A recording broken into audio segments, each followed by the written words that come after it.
Welcome to the General Chemistry High Impact module on the mole concept, Part 2.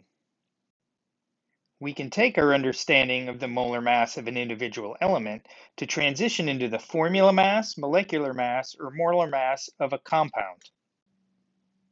Take the formula for the molecular compound ethanol, C2H6O, and if we break that down a little bit further, we see that we have carbon, hydrogen, and oxygen as the elements that make up that compound.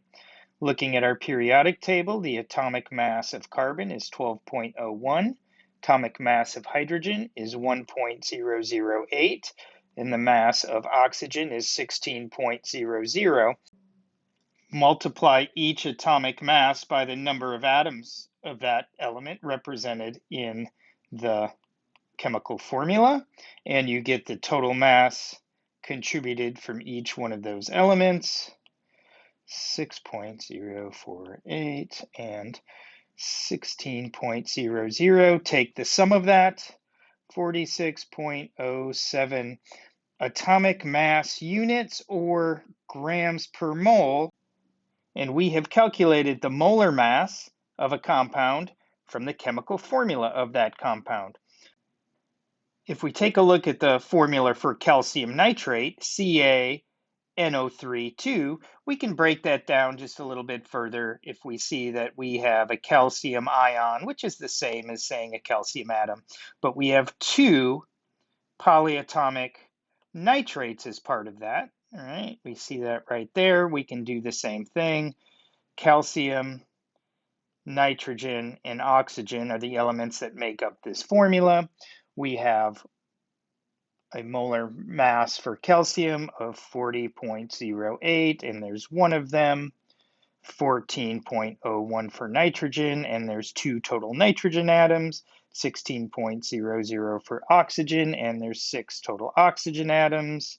Take the products of those, 40.08, 28.02, 96.00. You get the sum. 164.10 atomic mass units or grams per mole, molar mass from the chemical formula for calcium nitrate. So having the formula mass or molecular mass or molar mass, all meaning the same thing, we now have a conversion factor to go back and forth between moles and grams of any substance. So let's go ahead and try this. We can convert moles of ethanol to grams of ethanol using the molar mass we just calculated. So if I want to go from moles to grams using molar mass, I'm going to keep grams in the numerator per 1 mole in the denominator, and that calculated value we just did was 46.07 grams per mole. Our moles cancel out, left with grams. Perform your calculation.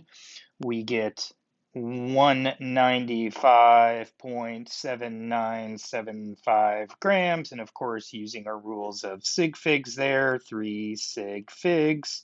Our final answer should be in 3 sig figs, or 196 grams of ethanol. We can also use molar mass as a conversion factor to convert mass of a substance to moles of a substance. So we've got a little extra step here. If we've got milligrams, we need to convert that to grams. So milligrams in the denominator to grams. And if we look at our metric conversion chart, 1 milligram is 1 times 10 to the minus third gram. We now cancel out our milligrams. We now have grams. Use the molar mass of calcium nitrate, which was 164.10 grams per 1 mole.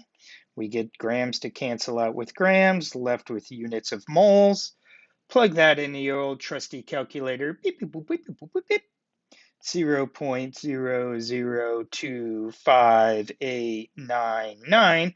And again, we're going to apply 3 significant figures to our final answer, but we're also going to put this in scientific notation. We get 2.59 times 10 to the minus third moles of calcium nitrate. So let's tie together several concepts and convert 44.4 milliliters of ethanol to, let's say, number of hydrogen atoms. The first piece of information that we need to be given or look up is that the density of ethanol is 0.789 grams per milliliter. So now we can convert from volume to mass, 1 milliliter, 0.789 grams. So we can convert milliliters of ethanol to grams of ethanol.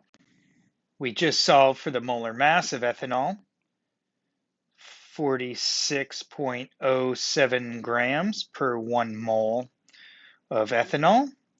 If we take a look at the formula for ethanol, C2H6O8, we know that 1 mole of ethanol contains 6 moles of hydrogen atoms. Use Avogadro's number, 1 mole of hydrogen atoms contains 6.022 times 10 to the 23rd individual hydrogen atoms. Finish your calculation.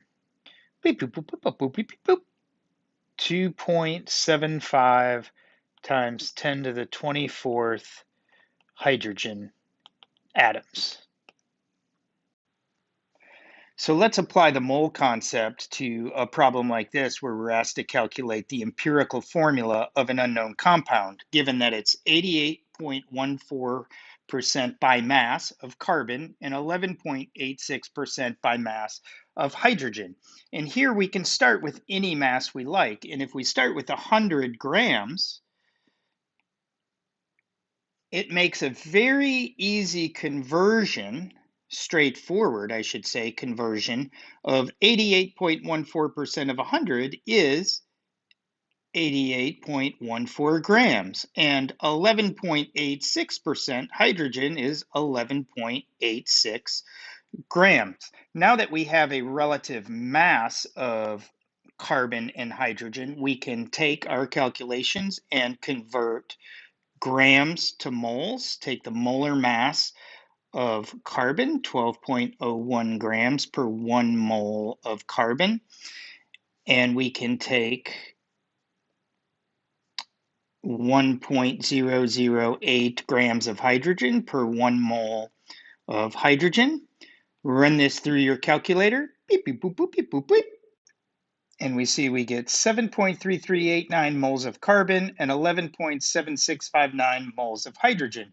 And if we think of this like the empirical formula, knowing that we only have carbon as part of our molecule and hydrogen as part of our molecule, 7.3389 to H 11.7659, and we know that we have to have whole numbers here for the ratio of atoms. So the next thing we do is we divide each one of these by the smallest number. So in this case it'd be 7.3389 and divide this by 7.3389, and what we come up with is 1 carbon to 1.603 hydrogens, which is essentially 1.6 hydrogens.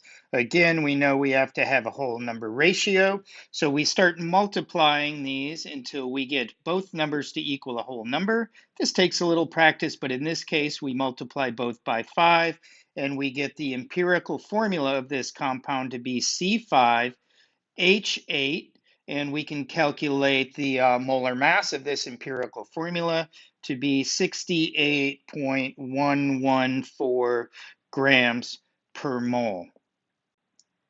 And now I've removed the piece of hidden information that the molar mass of the compound that we're looking for is 136.26 grams per mole.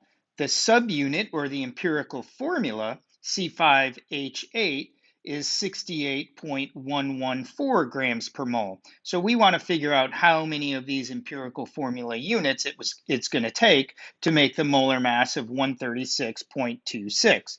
So we take that molar mass, 136.26, we divide it by our grams per mole, we divide it by our empirical formula mass of 68.114 grams per mole, and we come out with an answer that is 2.000469, or essentially 2 subunits of our empirical formula will make up the molar mass of 136.26.